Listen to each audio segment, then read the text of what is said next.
Assalamualaikum warahmatullahi wabarakatuh. Perkenalkan, saya Muhammad Dimas Akbar. Di video ini saya akan menjelaskan tentang alternatif penyelesaian sengketa perikatan syariah. Mungkin langsung saja, penyelesaian sengketa di dalam terminologi Islam dikenal dengan as-sulhu, yang berarti memutus pertengkaran atau perselisihan. Dalam pengertian syariat, as-sulhu adalah suatu jenis akad atau perjanjian untuk mengakhiri perlawanan antara dua orang yang bersengketa.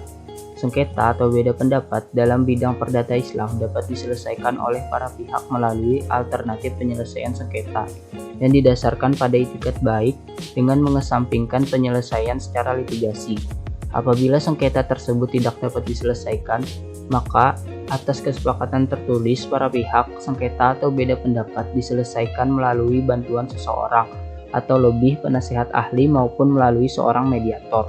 Adapun dasar hukum alternatif penyelesaian sengketa yaitu Undang-Undang Nomor 30 Tahun 1999 tentang arbitrase dan alternatif penyelesaian sengketa dan Peraturan Mahkamah Agung Nomor 1 Tahun 2016 tentang prosedur mediasi di pengadilan.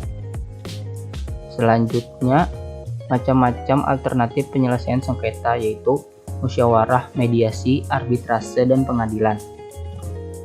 Pertama, musyawarah. Secara etimologi, musyawarah berasal dari bahasa Arab yaitu syawarah yang berarti berunding. Musyawarah adalah ruang untuk bertukar pikiran, untuk memecahkan masalah, serta untuk mengambil keputusan secara bersama dengan tujuan untuk mencari jalan keluar atau mufakat. Dasar hukumnya yaitu Pasal 55 Undang-Undang Nomor 21 Tahun 2008 tentang penyelesaian sengketa terkait perbankan syariah.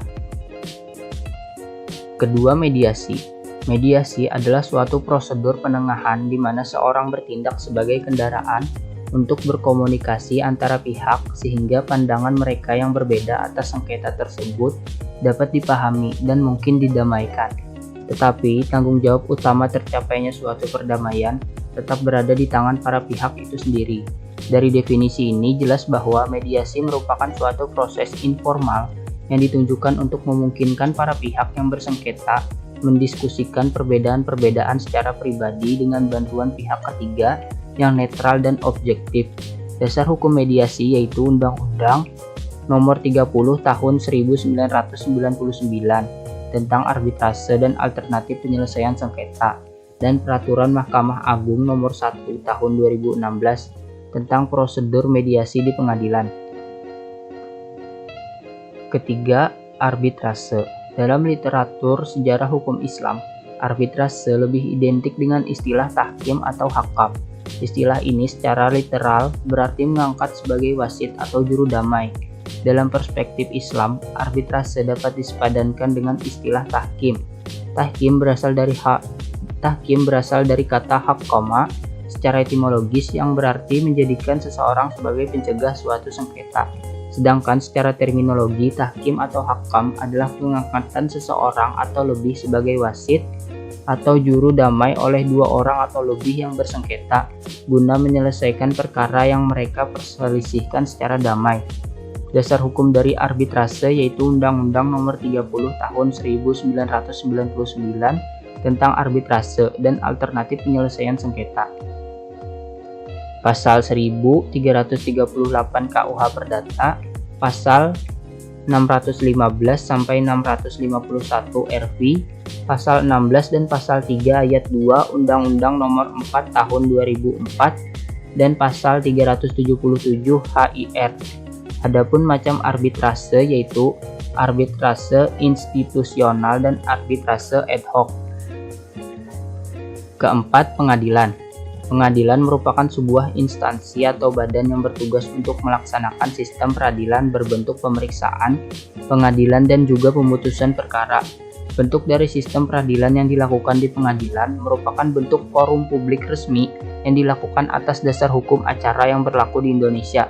Dasar hukumnya yaitu Pasal 49 huruf I Undang-Undang Nomor 3 Tahun 2006 dan Pasal 55 Undang-Undang Nomor 21 Tahun 2008. Macam-macam pengadilan ada 3 yaitu pengadilan tinggi, pengadilan negeri, dan pengadilan khusus. Mungkin itu saja penjelasan dari saya terkait alternatif penyelesaian sengketa perikatan syariah. Berikutnya, tanya jawab. Pertanyaannya, jelaskan perbedaan mendasar antara mediasi dan arbitrase. Jawabannya adalah, dalam mediasi, pihak ketiga disebut dengan mediator, sedangkan pihak ketiga arbitrase disebut dengan arbiter. Perbedaan mendasarnya, dalam mediasi, mediator hanya mengatur pertemuan, kemudian membantu negosiasi lalu mendorong mereka mencari kesepakatan untuk berdamai, dan keputusan dalam proses mediasi tetap berada di tangan masing-masing pihak. Sedangkan dalam arbitrase, arbiter tidak hanya menjembatani para pihak dalam proses negosiasi, tetapi dia juga memiliki wewenang untuk melakukan sebuah solusi sekaligus memberikan keputusan akhir yang sifatnya mengikat. Jadi perbedaan yang mendasar antara mediasi dengan arbitrase, kalau mediasi, mediator hanya sebatas memberikan masukan, tetapi keputusan final tetap berada di tangan masing-masing pihak terkait dengan sengketa tersebut. Kalau arbitrase, arbiter dapat memberikan putusan atas suatu permasalahan yang sifatnya final dan mengikat. Mungkin cukup sampai di sini saja video dari saya. Terima kasih sudah menonton. Like jika Anda suka dengan video ini dan dislike jika Anda tidak suka.